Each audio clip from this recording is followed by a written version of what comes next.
क्या प्रधानमंत्री नरेंद्र मोदी जी के नए भारत की प्रयोगशाला में कैडर को यही पढ़ाया जाता है? ये हो क्या रहा है? रूह भी कांप जाती है वो अल्फाज सुन के। मैं रात भर सो नहीं पाया, दिमाग की नस फटने को तैयार थी है मेरी, जब मेरे जैसे चुने हुए व्यक्ति की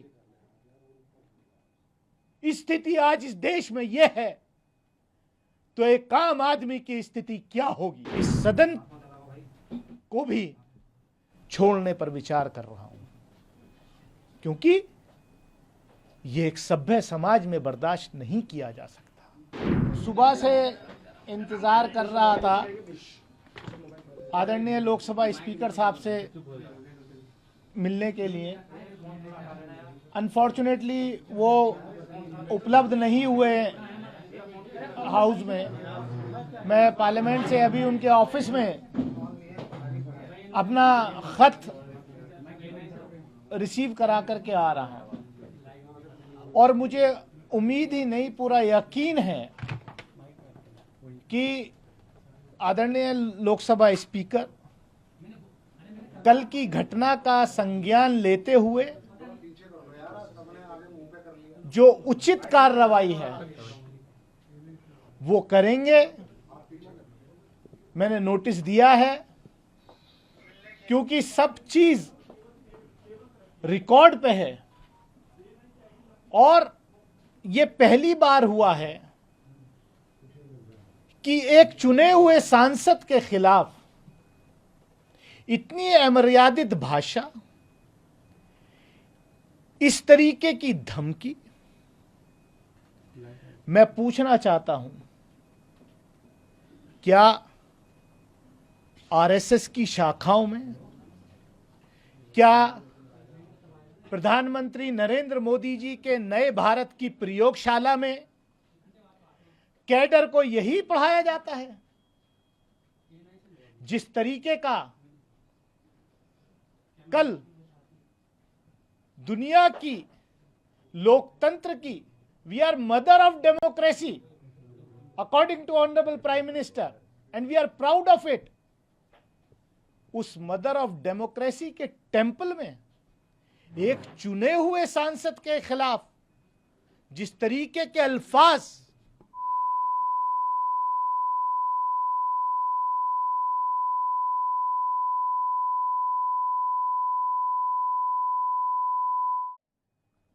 ये हो क्या रहा है? रूह भी कांप जाती है वो अल्फाज सुन के। मैं रात भर सो नहीं पाया, दिमाग की नस फटने को तैयार थी है मेरी।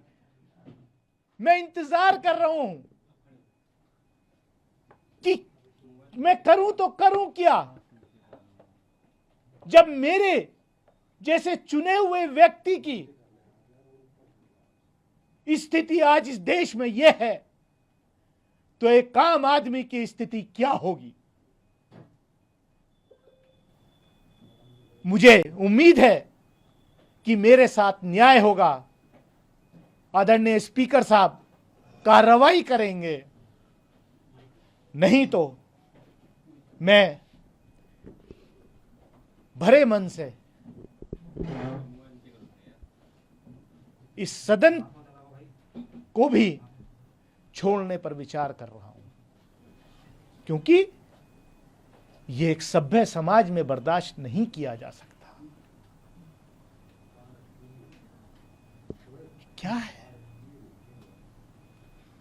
क्या हम इसलिए चुन के आते हैं? क्या देश को आजादी इसलिए दिलाई गई थी? क्या हमारे पुरखों ने कुर्बानियां इसलिए दी थी इस देश की आजादी के लिए, कि जब हमारे प्रतिनिधि चुन करके जाएंगे तो उनको यह सुनने को मिलेगा? दुनिया के अंदर आज देश की क्या तस्वीर आपने खींच के रख दी है? महिलाओं को आरक्षण, ये स्पेशल सेशन था। 75 साल अमृत काल में हम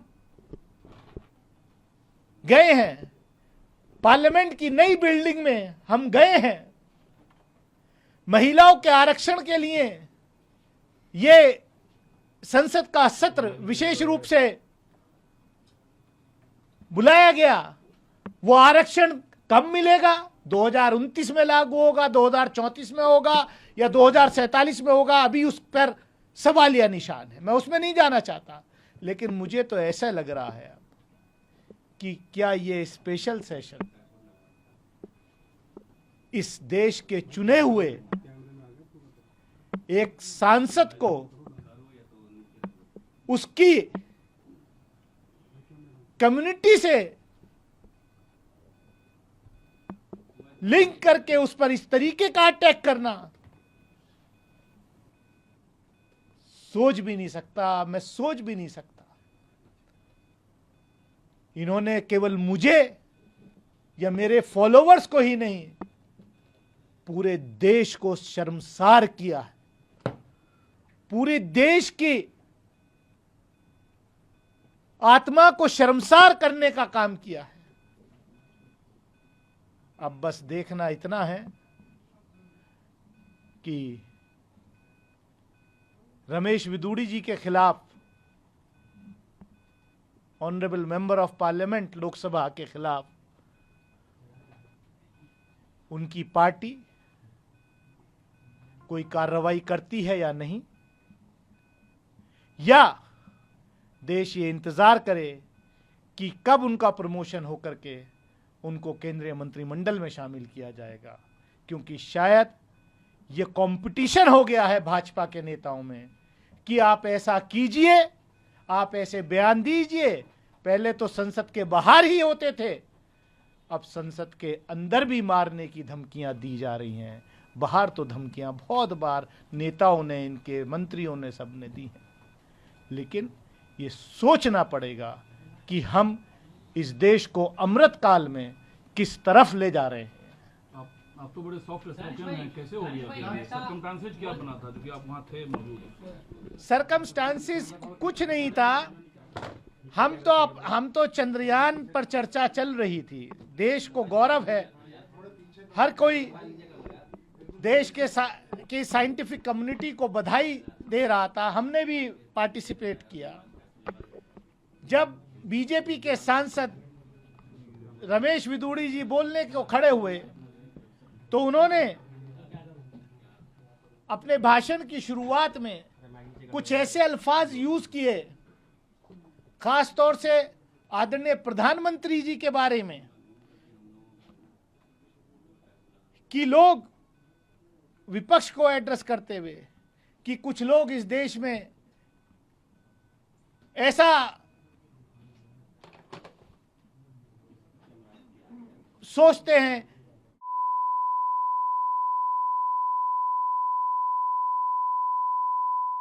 मतलब मैं वो अल्फाज यूज नहीं कर सकता कि ये हमारे देश के आदरणीय प्रधानमंत्री के को उस रेफरेंस में वो वीडियो है, मैं अपने मुंह से नहीं कहना चाह रहा, वो उस वीडियो को देखिए। मैंने जो ऑब्जेक्ट किया, मैंने क्या कि आप देश के चुने हुए प्रधानमंत्री जी के बारे में को इस रेफरेंस में नहीं एड्रेस कर सकते, ये अनपार्लियामेंट्री शब्द है। उस पे वो रिएक्ट करके जो भाषण है वो सबके सामने है, क्योंकि सब चीज रिकॉर्ड पे है। किन किन नेताओं ने आपको अब तक कॉल किया, खासकर इंडिया अलायंस की तरफ से, क्योंकि यूनिवर्सली लोग इस कंडेम कर रहे हैं स्टेटमेंट का? कौन कंडेम कर रहा है वो वीडियो में भी दिखाई दे रहा है कि नरेंद्र मोदी जी के सरकार के 2 पूर्व कैबिनेट कुलीग्स उनके पीछे बैठे हुए हैं और वो हंस रहे हैं ठहाका मार के। जो बहुत अच्छी तरीके से हर्षवर्धन जी दिखाई दे रहे हैं, रविशंकर प्रसाद जी उसमें दिखाई दे रहे हैं खिलखिलाते हुए। नहीं मतलब ये दानिश अली के बारे में जो हो रहा है वो कोई, वहां एक मेंबर ऑफ पार्लियामेंट की हैसियत से हूं मैं, वहां किसी पार्टी के या उसका नहीं, ये सदन की मर्यादा का उल्लंघन है। और बीजेपी के सांसद वरिष्ठ नेता बैठ के पीछे पेट थपथपा रहे हैं कि बहुत अच्छा तुम बोल रहे हो। रक्षा मंत्री ने इस पे खेद जताया है और इसके लिए माफी मांगी, उस पे आप संतुष्ट हैं? उन्होंने सब वार्निंग दी, आपको लगता है वार्निंग काफी है केवल? रक्षा मंत्री जी ने जब हम वहां प्रोटेस्ट करते रहे तब रक्षा मंत्री जी उठे और उन्होंने कहा कि मैंने सुना नहीं है, लेकिन अगर कुछ ऐसा कहा है जिससे हमारे विपक्ष के सांसद को ठेस पहुंची है तो मैं खेद व्यक्त करता हूं। सुना नहीं, रिकॉर्ड पे है, अगर कहा है, क्या है ये? आप विपक्ष के नेता को, लोकसभा में विपक्ष के नेता को यही सरकार मोशन मूव करके जो है सस्पेंड करा देती है। खाली कंपेयर का एक किसी को कंपेयर करने के लिए प्रधानमंत्री जी को किसी भगोड़े के रेफरेंस किया। अभी भी दूसरे हाउस में 2 मेंबर सस्पेंड हैं। आप आवाज दबाना चाहते हैं क्योंकि दानिश अली विपक्ष का सांसद होने के नाते सरकार को लगातार जो है टोस पे रखता है। जो मेरा दायित्व है उसको मैं निभाता हूं और निभाता रहूंगा। आपने बड़ी लाइन खींच दी है, या तो कार्रवाई हो या आप इस्तीफा देंगे। आपने बड़ी लाइन खींच दी है, कार्रवाई नहीं, या तो कार्रवाई हो या आप इस्तीफा देंगे, ऐसा आपने कुछ कहा। आप कह रहे हैं कि अगर सदन में महोदय कार्रवाई नहीं करेंगे सभापति तो आप भरे मन से सदस्यता छोड़ने पर विचार कर रहे हैं। कोई टाइमलाइन है, कितने दिन का वक्त? नहीं, मैं ऐसे मतलब अगर मेरे राइट्स वहां प्रोटेक्ट नहीं होंगे, जो आजादी मिली हमें, जो बाबा साहब डॉक्टर भीमराव अंबेडकर उनके साथियों ने जो संविधान लिखा, अगर उसके तहत चुन के जाने वाले प्रतिनिधियों के साथ सत्ता पक्ष ये करेगा, सत्ता पक्ष का सांसद ये करेगा, तो मेरे पास उस सदन को छोड़ने के अलावा और कुछ नहीं है। क्योंकि मैं क्या क्या छोड़ूं? उस सांसद ने तो ये भी कहा कि बाहर निकल देखता हूं। मैं किसके पास जाऊं सुरक्षा के लिए? मैं किसके पास जाऊं प्रोटेक्शन के लिए? मैं क्योंकि आदरणीय लोकसभा स्पीकर हमारे जो हैं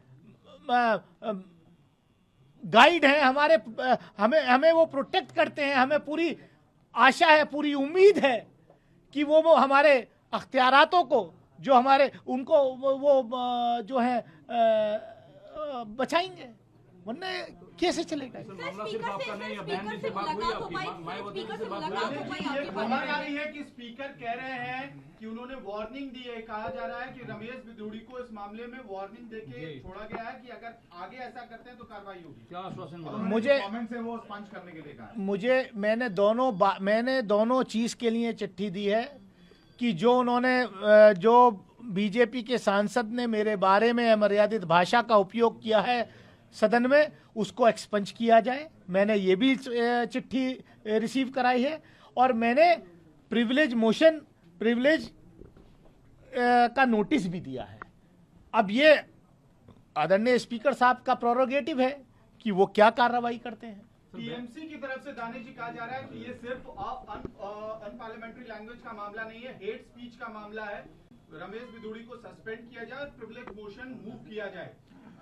अगर ये हेट स्पीच नहीं है जो कल सदन के अंदर हुई है, तो मैं समझता हूं कि देश में कोई और हेट स्पीच तो हो ही नहीं सकती। जब भाजपा के नेता सांसद लोकसभा के अंदर, पार्लियामेंट के अंदर ऐसी हेट स्पीचेस कर सकते हैं, तो ग्राउंड पे तो क्या हाल होता होगा, ये पूरा देश और दुनिया देख रहा है।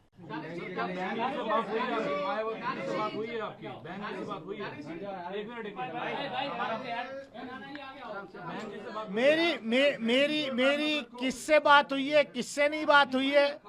मेरा मोबाइल मैं किसी से भी बात करने से पहले मैं हमारे जो संरक्षक हैं लोकसभा के स्पीकर, मैं उनसे मिलना चाहता था, उनके पास गया था, लेकिन अनफॉर्चुनेटली वो आज दफ्तर नहीं आए। मैं इंतजार करता रहा। मैं अपने पत्र जो है दफ्तर में रिसीव करा करके आ गया। Subscribe to Midday India. Get direct notifications on all our videos by clicking on the bell icon.